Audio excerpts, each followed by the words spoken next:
My name is Claire. I am 28 years old, and this Christmas my family finally discovered I am not the failure they like to whisper about. By the time my mom lifted her glass and announced to the whole table that my sister had just bought a beautiful house, I already knew this dinner was going to end badly. The turkey was still steaming when she leaned back in her chair, loud enough for everyone to hear, and said, "Your sister just bought a beautiful house. When will you finally settle down?" My sister did not even try to be subtle. She smirked over her wine and added, "Yeah, Claire. When are you going to grow up and get your life together?" The room went quiet, waiting for me to laugh it off like I always did. Instead, I smiled. Not the polite smile they were used to, but the kind of calm smile you give when you are holding a secret no one in that room deserves. I looked at my mom and said, "I already did. I just did not invite anyone who doubts me."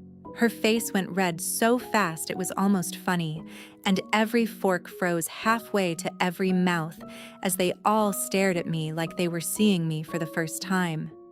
If you think that one sentence came out of nowhere, it did not. It was built on years of being ignored, dismissed, and compared to a golden child I could never beat.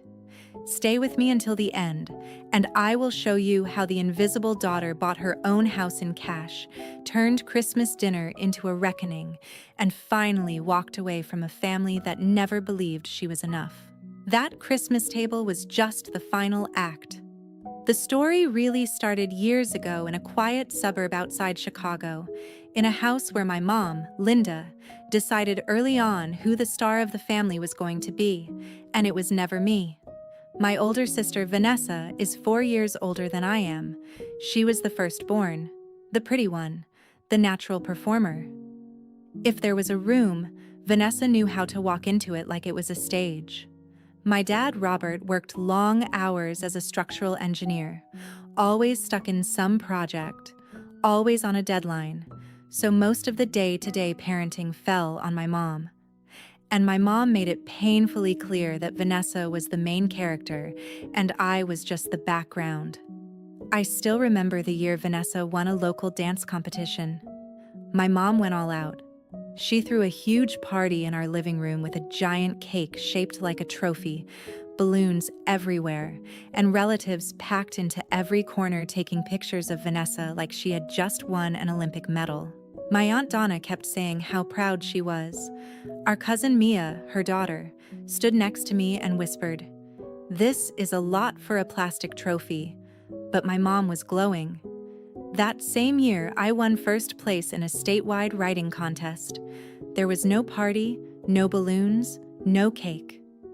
My mom glanced at the certificate while she was cooking and said, "That is nice, Claire, but look at what Vanessa is doing." She held up a photo of my sister in her sparkly costume, like that was the only achievement that mattered. Moments like that never stopped. When I was 10, we had planned a family picnic that I had been excited about for weeks. The morning of, my mom walked into my room and said, "We have to cancel. Vanessa needs a new dress for prom and the sale is today." I said, "We could go after, or tomorrow," but she shut it down with, "Your sister's things are more important right now." Another time, I had a piano recital I had practiced months for. I looked out into the audience, searching for my mom's face, but her seat was empty. Later, I found out she had skipped it because Vanessa had a volleyball game, and according to her, "Your sister needs me more. People are counting on her." It did not matter what I did. It always came second. I was the quiet kid who loved books and notebooks, the one who sat in the corner during family parties while everyone circled around Vanessa asking about her friends, her hobbies, her plans. After every gathering, when the noise finally died down, Mia would find me. She would sit on the edge of my bed or next to me on the back porch and say, "She has no idea what she is missing out on with you." It helped, but it did not change the fact that inside that house, I felt like a shadow. My mom was busy polishing Vanessa's spotlight while acting like I should be grateful just to stand nearby. Have you ever grown up realizing that in your own family, You are not the one they are rooting for. You are just the one they expect to stay quiet and clap for somebody else. By the time I hit my late teens, the favoritism was not just about trophies and attention anymore. It was about money and opportunity. When Vanessa finished high school, my mom, Linda, sat her down at the kitchen table with a stack of pamphlets from a nearby community college. She said, "We want you to stay close, sweetheart.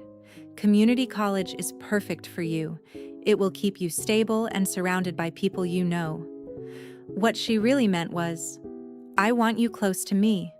Tuition, books, gas money, all of it was handled. Vanessa bounced between classes, parties, and whatever new friend group she latched onto that semester. My mom called it networking. When it was my turn, the tone completely changed. I told my parents I wanted to go to a state university and study digital marketing because I loved the mix of creativity and numbers. My mom barely looked up from her phone. "That is expensive, Claire. Maybe you should think smaller, something more practical." My dad, Robert, mumbled something about scholarships as he rushed out the door, already late for another site visit.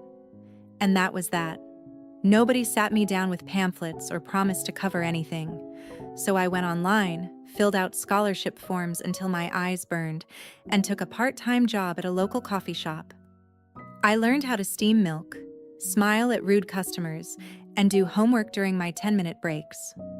When my acceptance letter from the University of Illinois came with a financial aid package attached, my mom said, "Well, if they are paying, then I guess you can go." Vanessa stayed in town, enrolled at the community college, and, unsurprisingly, spent more time in bars and at parties than in classes. Still, every time she passed a class, my mom made it sound like a miracle. When Vanessa finally finished her associate degree and landed a sales job at a clothing store in the city, my mom booked a big dinner at a nice Italian restaurant downtown. She invited extended family, ordered appetizers for the table, made a toast about how proud she was of her firstborn. Mia and I clinked glasses of soda and shared a look. A few months later, I graduated from university with honors. I walked across the stage, heard my name, felt the weight of every late night and every double shift at the coffee shop. After the ceremony, while my friends were taking group photos with their families, I checked my phone. There was a short text from my mom. "Congrats, honey. Your sister is swamped at work. You should call her and tell her all about it. No dinner, no toast, no family celebration." It stung, but it also clarified something for me. If I waited for my family to celebrate me, I was going to be waiting forever. After graduation, I moved into a small apartment in Chicago. The walls were thin, the windows were drafty, and the kitchen was barely big enough for one person, but it was mine.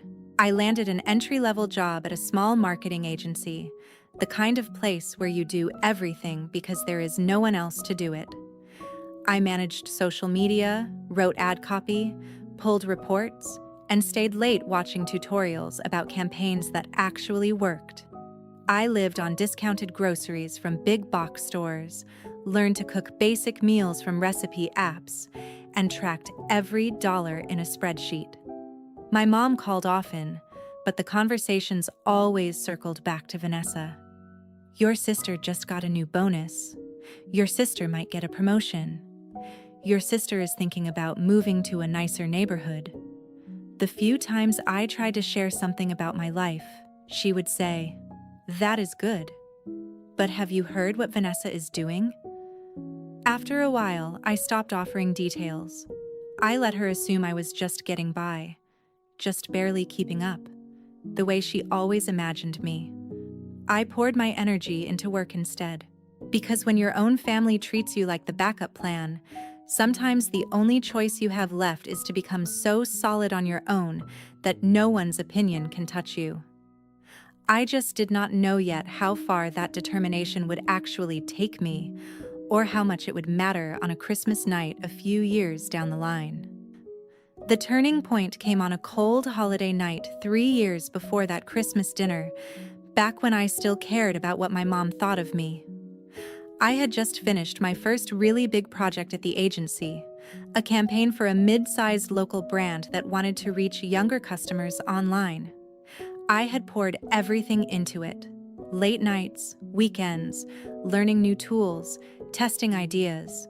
When the numbers came in and we saw sales jump by almost 30%, my boss actually clapped in the middle of the office. He pulled me into a tiny conference room and said, "Claire, this is the kind of work that gets people promoted." I went home that week feeling like maybe, just maybe, I was finally building a life that mattered. So when my mom insisted I come home for the holiday dinner, I said yes. Part of me wanted to show her I was not just barely surviving in the city. Maybe I was still hoping she would finally be proud of me. The house looked the same as always. Warm lights, the smell of food, my mom moving around the kitchen like a general. Vanessa arrived late, of course, swirling in with a new hairstyle, new boots, and a new story about her coworkers. She hugged my mom first, then gave me a quick side hug like I was a distant acquaintance, not her sister. We all sat around the table, plates piled high, conversation bouncing around. My Aunt Donna asked how work was going for me, and for once, my mom did not cut in. I took a breath and started to share. I told them how the campaign I led had gone viral on social media, how the client had extended their contract, how the agency was talking about using my strategy as a template for future projects. My cousin Mia's eyes lit up. "That is huge," she said. "That is like real career stuff, not just a job." I laughed, a little shy but proud. I admitted I had gotten a bonus, nothing crazy, but enough to make me feel like I was moving forward. For a few seconds, the table was actually quiet, everyone listening. Then my mom tilted her head and smiled, but not at me. She turned to Vanessa and said, "Speaking of moving forward, did you all hear about Vanessa's new car? She just got an SUV, one of those nice ones, so she can drive to work more comfortably." The conversation snapped away from me like a rubber band. My uncle asked about the model, my aunt asked about the color, my mom bragged about the deal they had found. I watched the spotlight slide off me and land right back where it always did, on Vanessa. Mia shot me a look across the table, the kind that said, "I saw that. I am sorry." Later that night, while we were cleaning up, my Aunt Donna found me in the hallway. "Your mom just wants you to be happy," she said in that careful tone people use when they know they are about to say something you will not like. "Maybe do not focus so much on work. Men want someone who can balance career and family. Vanessa is good at that. She is not intimidating. You do not want to make it hard for yourself later." I stood there holding a stack of plates, listening to that old script all over again. Work too hard and you are doing it wrong. Do not work hard enough and you are a disappointment. Either way, I was always the one who needed to adjust. On the drive back to my apartment that night, my mom rode with me. The heater in my car made a faint rattling sound, and the city lights blurred past the windshield.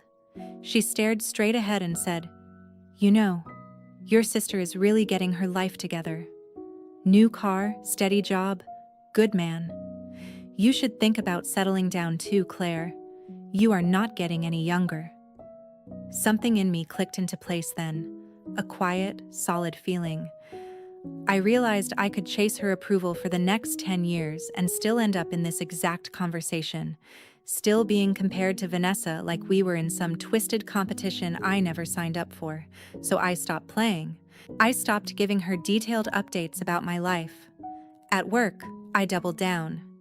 If no one at home was going to see me, I would make sure people out in the real world did. Over the next couple of years, I moved from junior roles into managing bigger accounts. I learned how to turn trends into strategy, how to pitch to clients, how to lead a team. Our agency landed a few national brands, and I found myself in meetings with people I used to only read about in trade articles. Eventually, my title changed to creative director on a few major campaigns, and my paycheck started reflecting the hours I had put in. I started investing too, slowly at first. I read about index funds and long-term growth, downloaded a couple of investing apps, and set up automatic transfers. While other people my age were posting photos from expensive bars and weekend trips, I was putting money into accounts I did not touch and living like I was still broke. Meanwhile, Vanessa bounced from one job to another. Clothing store sales to assistant at a small office to some kind of event coordinator. Every time she changed roles, my mom framed it as brave and adventurous. "Your sister is not afraid to try new things," she would say, like that made up for the instability. The more my own life stabilized, the more I started to really see the cracks in Vanessa's perfect image. She always had new shoes, new gadgets, new hair, new trips. But somehow she was always calling my mom asking for a little help until next paycheck. My mom would sigh and complain about being tired, but the money always went out. I stayed quiet, watched, and did the math in my head. It did not add up. Still, I kept my distance. I built my career, my savings, my life. I told myself it was none of my business how Vanessa and my mom handled their money. I only broke that rule the day my mom called to announce the big news, the one that would drag me right back into their spotlight whether they liked it or not. She said Vanessa was finally buying a house, and the whole family was getting together to celebrate. My mom turned Vanessa's house news into a full-blown event before a single box had even been moved. A couple of weeks after that phone call, she texted the family group chat in all caps about a backyard cookout to celebrate Vanessa's mortgage approval, like my sister had just been handed the keys to the entire city. When I pulled up to my parents' place that Saturday, there were balloons shaped like little houses tied to the fence, and a big cardboard cutout of a key propped up on the patio table. My mom had even ordered a cake with "Congratulations on your new home," Vanessa written in looping frosting. Vanessa stood in the middle of it all, drink in hand, describing the place like it was a palace. 3 bedrooms, a finished basement, a cute little yard. Only 20 minutes from the lake. Perfect for future kids and hosting holidays. Every few minutes, my mom would chime in with, "We are just so proud. She works so hard. She deserves this." I hovered near the grill with my dad, flipping burgers while he muttered about interest rates under his breath. People drifted in and out of conversations. An aunt asked me if I was still in that little apartment in the city, the way someone might ask if you were still driving the same old beater car from high school. I said yes, and she smiled in that pitying way and said, "Well, at least you do not have a mortgage yet. Must be nice not having any big responsibilities." I bit down on a reply and took a sip of my watered-down soda instead. Later, when most of the family was outside taking pictures with the cake, I went into the kitchen to refill the ice bucket. That is when I heard my mom's voice, low but urgent, coming from the dining room. I paused by the doorway and listened. Vanessa was sitting at the table with a thick envelope in front of her, papers spread out like a messy fan. My mom sat across from her, glasses on, brow furrowed. "I just do not know how you are going to keep up with all of this," my mom said. "You have 3 credit cards almost maxed, a car payment, and now this mortgage." Vanessa sighed dramatically.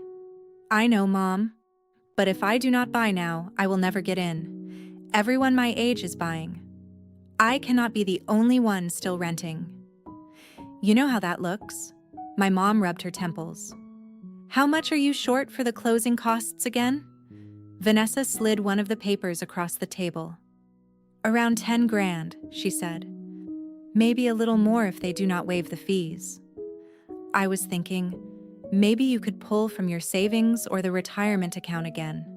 Just this once. Just until I get my promotion. Just this once. The same phrase I had heard her use about extensions on homework, rent, phone bills, parking tickets, always just this once. My mom hesitated, then said, "I will see what I can move around. Maybe I can put some of it on my card for now, just until you are settled." My stomach turned. I thought about the night I asked my mom for a few $100s to cover a security deposit on my first apartment, and she told me it was important I learn to stand on my own 2 feet. I thought about every extra shift I had taken, every weekend I had skipped going out so I could build the savings she was so casually rating for Vanessa. I stepped back before they saw me, heart pounding a little too fast. A few minutes later, I walked into the dining room like I had just arrived, and they both snapped on smiles like nothing had happened. My mom slipped the papers back into the envelope, Vanessa tucked it into her bag, and the performance moved back outside to the patio where the cake and cameras waited. That night, when I got back to my tiny apartment, I opened my laptop and really looked at my numbers. I pulled up my accounts, my investment apps, my savings. Years of working, saving, and quietly investing had added up to more than I had let myself acknowledge. While my mom had been pouring money into Vanessa's appearances, I had been pouring mine into my future. For the first time, the idea that I could actually buy a place did not feel like a fantasy. It felt like math. Within a few weeks, I was meeting with a realtor on the edge of a small lake community outside the city, walking through a bungalow with big windows, a wide porch, and a view of the water that made my chest ache in the best way. 3 bedrooms, an open kitchen, a small office at the back that looked straight out onto the lake. No shared walls, no upstairs neighbors stomping around at midnight. The price made my palms sweat. But when I sat down with a financial advisor and we went through everything line by line, he said something that stuck with me. "You have done the work. You can afford this. You could even pay cash if you want to avoid the mortgage headache." So I did. I emptied accounts I had been growing for years, moved things around, and wired the money. No loans, no co-signers, no desperate phone calls to my mom. On the day I got the keys, I stood alone in the empty living room and listened to the silence. No traffic, no neighbors, just the faint sound of water against the shore and my own breath in my ears. It felt like stepping into a life nobody had seen coming, least of all my family. Mia was the only one I told at first. She drove out one weekend with a trunk full of plants and a toolbox, walked through the front door, and immediately started grinning. "Claire," she said, "this is insane. This is like proof you were never the loser in this story." We spent the weekend building furniture, unboxing dishes, and arguing over where to put the couch. We made runs to big box stores, loaded up carts with towels and lamps, and by Sunday afternoon, the house looked less like a listing and more like a home. At one point, Mia stood in the doorway of my new office and said, "Do they have any idea?" I shook my head. No, and for now, I like it that way. I did not want my house turned into another stage for Vanessa or another talking point for my mom. I wanted one part of my life to be fully mine, untouched by their expectations. I honestly believed I could keep it that way. I thought I could let them keep their fantasy about who was winning and who was losing, and I could just exist quietly by the water. I did not know yet that one Christmas dinner would drag everything out into the open, whether they were ready for it or not. Christmas at Vanessa's new house looked like a holiday commercial.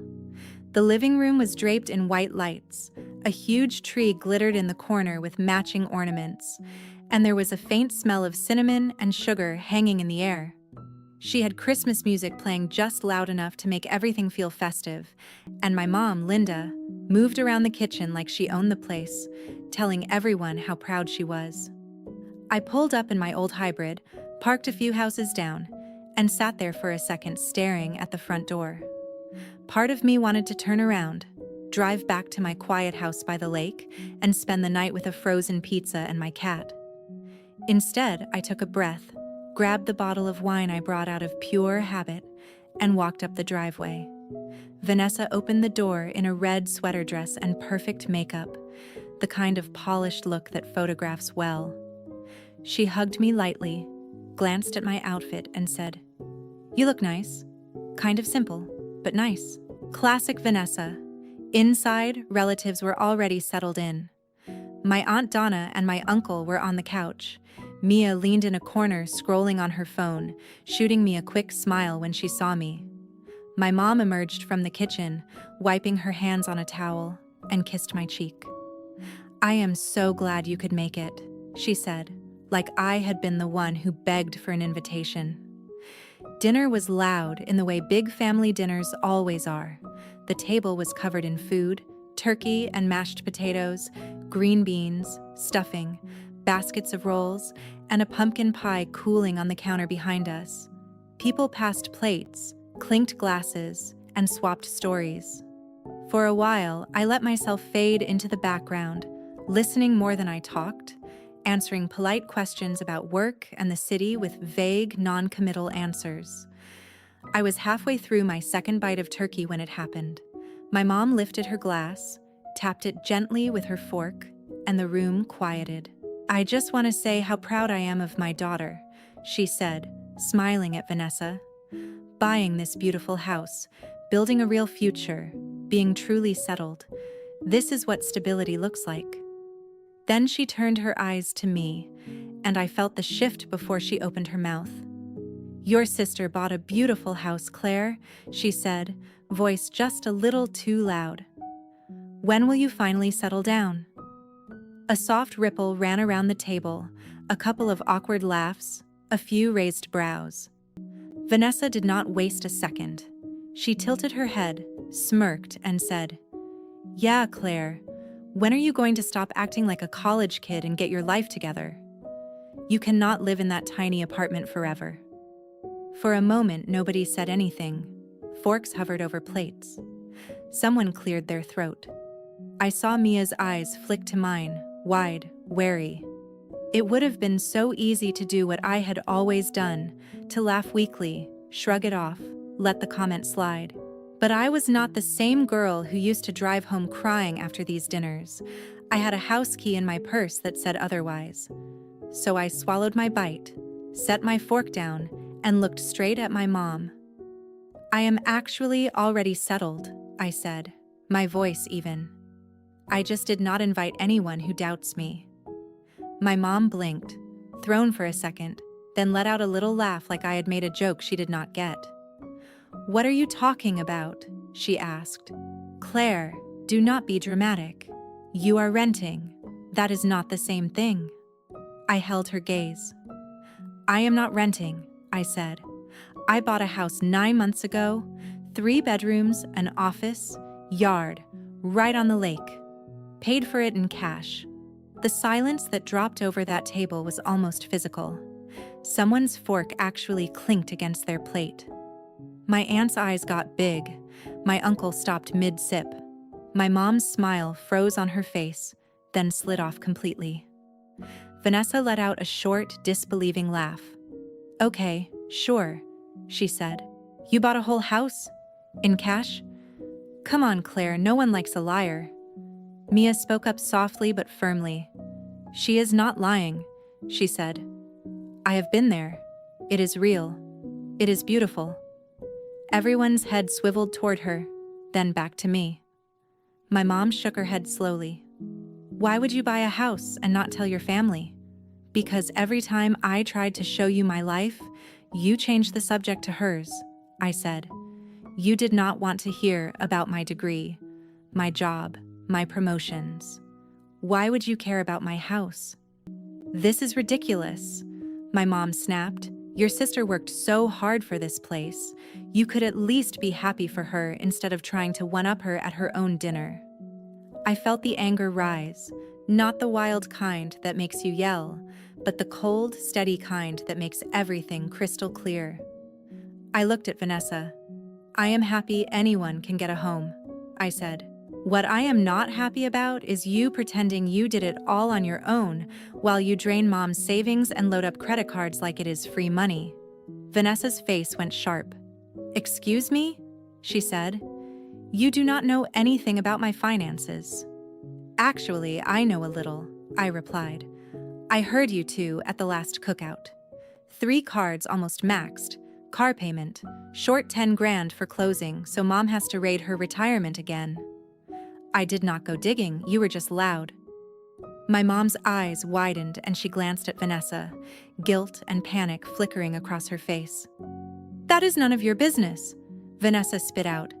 You are spying now. Eavesdropping. That is pathetic. What is pathetic is mom telling me over and over that she could not help me with a security deposit because I needed to stand on my own 2 feet. And then lighting herself on fire financially to keep your image intact, I said. I have been standing on my own 2 feet for years. You are standing on her bank account. My aunt shifted uncomfortably. My uncle cleared his throat. Someone muttered, "Wow." My mom's voice went tight. Claire, that is enough. You are ruining Christmas. No, Mom, I said quietly. You ruined Christmas the moment you decided to use it as a stage to humiliate me while praising Vanessa. I am just finally answering back. There was a long, heavy pause. Vanessa leaned forward, eyes narrowed. So you think you are better than me now? She said. Because you have some lake house and a job with a fancy title? I met her stare. No, I do not think I am better than you, I said. I think I stopped playing a game that was rigged from the start. That is all. I pushed my chair back. The legs scraped against the floor louder than I intended, but I did not apologize. I reached for my bag and stood up. Where are you going? My mom demanded. We are not done talking about this. I think we are, I said. You made it clear a long time ago whose side you were on. Tonight, I just made it clear I am finally on my own side. For a second, nobody moved. Then Mia stood up too, almost like an instinct. I will walk you out, she said. We crossed the room in front of a dozen stunned faces and stepped out into the cold night air. As the door closed behind us, the noise of the house muffled, my heart finally slowed. I could feel the shock I had left in that dining room, the cracks that had just formed in the story my family had been telling themselves for years. And as I walked down the driveway toward my car, keys in hand, one thought settled in my chest like something solid and permanent.